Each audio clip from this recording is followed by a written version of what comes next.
Hello and welcome to the latest episode of the Power Test. Education, education, education was the famous slogan that helped sweep Tony Blair to that landslide victory in 1997. So we're going to dig into some education policy because, Sam, I believe that's a bit of a pet topic for you.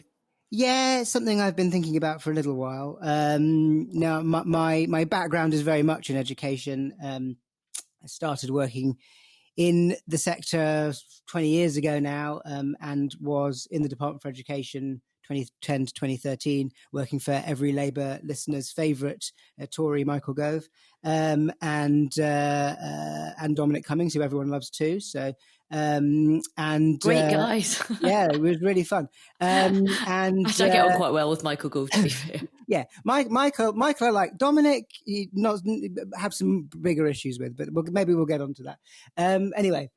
And so this is an episode that quite a few of our listeners actually sort of tweeted us saying it would be really good if you could do something on education. And education is very much centre stage. It was one of the pledges, the 6 pledges that Keir Starmer announced, recruiting 6,500 teachers paid for through ending tax breaks for private schools. Before we come on to that, what did you think about the launch, the pledge card? Did it give you sort of 1997 vibes?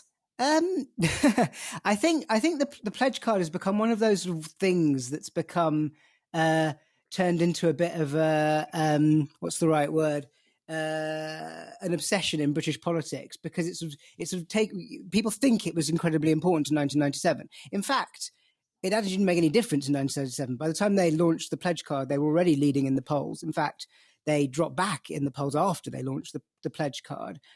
Yes, it was quite a useful campaign device to have 5 pledges that every candidate could talk about. But it wasn't anywhere near as important to that victory as it's subsequently become mythologized as. But now every single Labour leader has to have their own pledge card, whether that's on a mug or a stone, Ayesha. I think you'll find that I was very busy on a pink bus, so I am not having that. But see, I slightly push back on that because I've seen you tweeting about that.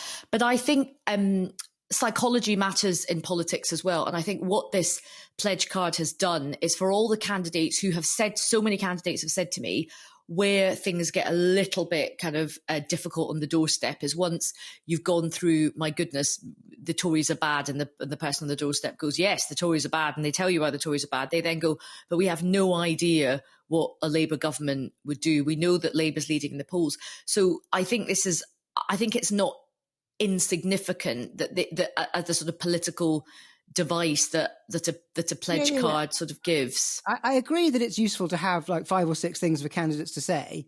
I don't think it needs to be on a card. I don't think it needs to be. Oh, it has to be on a card because otherwise people will never remember. I mean, unless you have it on a T-shirt, but you can't be wearing your T-shirt the whole time. What I'd say is the Tories have won quite a few elections over the years, and they've managed to do so without a pledge card.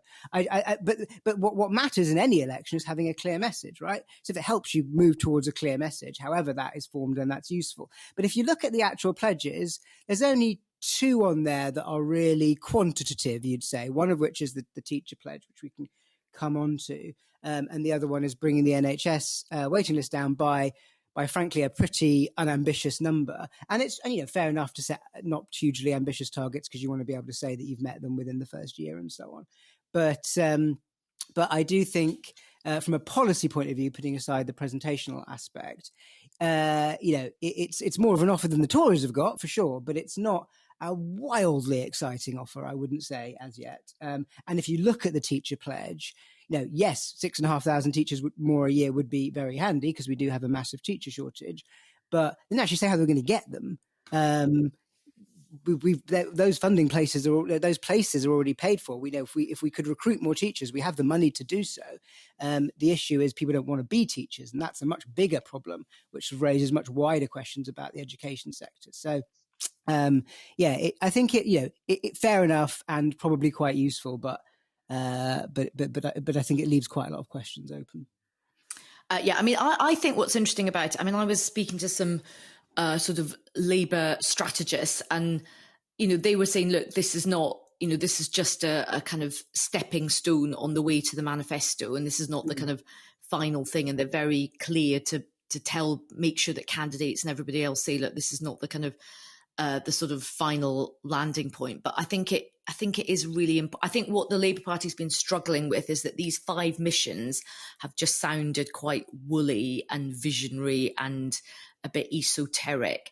And at least now there are some kind of tangibles that give people somewhere to go to. And it's part of that longer term strategy that we talk about.